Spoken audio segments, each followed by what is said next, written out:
was contacted about a year and a half ago, kind of preliminary feeling out and so forth. And they said, would you be interested in doing Dallas? And I said, yeah, sure. And so time went on, and they got a hold of me again. And Linda Gray called up and said, have you been contacted about going back to Dallas? I said, yeah.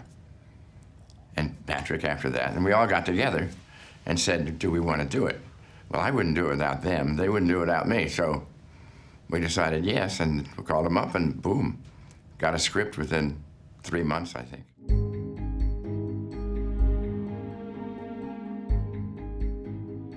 How do we get along? Good question. We don't. Not very well.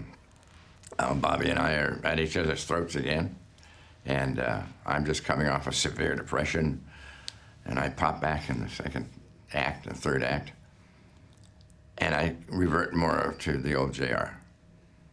I was hoping I'd be Commodus for 4 or 5 shows, you know, just get used to being back in Dallas again.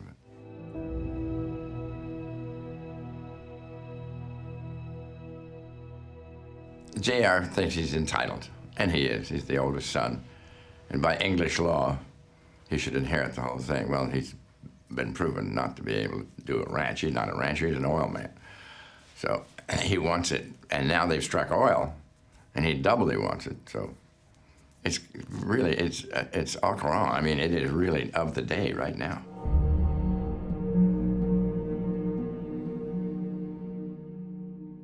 Renewable energy, that's one, of which I am a supporter. I have the largest solar-powered home in the United States. Little known fact. And I produce electricity. I'm an electric maker. And the electric company has to pay me about $8,000 a year for the use of my electricity that I give them. That's fantastic. Yeah, I like that. But that's me in real life. And me as J.R. Ewing is still very much interested in petroleum. So all the things that greed can bring, we're going to give you in 10 shows. What's the difference in the new one is we got 4 wonderful young actors that are going to drag me through another 13 years. At least I hope the hell they will.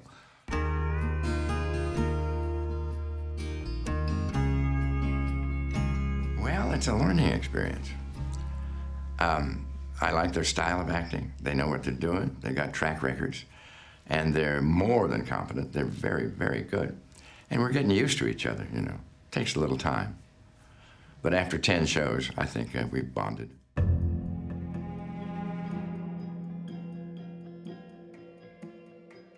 You know, it's really, in my experience, not a good idea to give actors tips.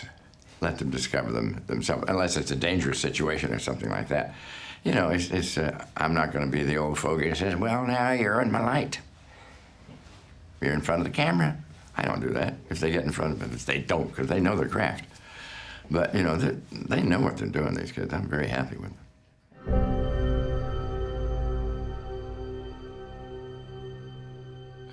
What's remained the same? Well, there's Patrick and there's Linda and me. And we're the same characters, playing the same updated character. Now, you know, this is 21 years later. It's a long time. And a lot of changes in Dallas, that's for sure. You got to pay attention if you're going to follow this show. I mean, it is fast and furious. And as a matter of fact, we have a girl on the show that was in the Fast and Furious. Wasn't that the name of her film? I saw 3 of them.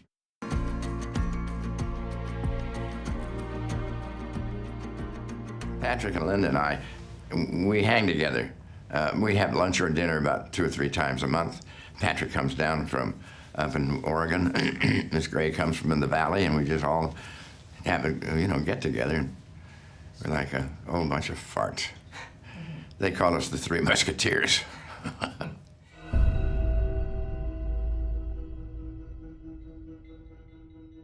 It's a fast introduction. They don't waste any time introducing new characters. Boom, you're right into them in character, celebrating or fighting or something. I mean, it starts off, I think, very well, and they've meshed the 2. They're going to show the first 2 together.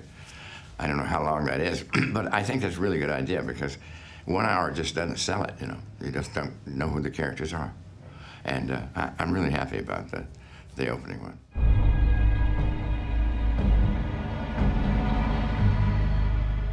Sex, drugs, and rock and roll, just the usual stuff.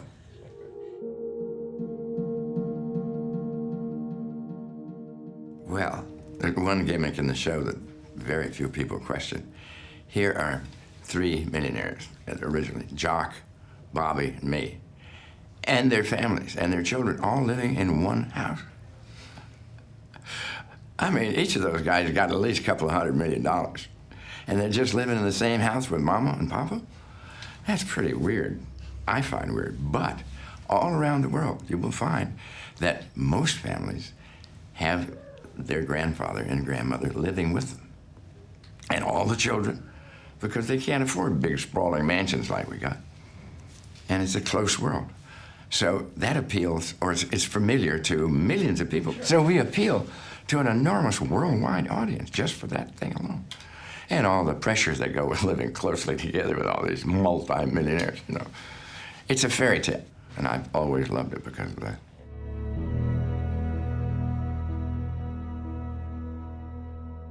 It's like coming home. It really is. Coming back and going to South Fork especially. It was like coming home.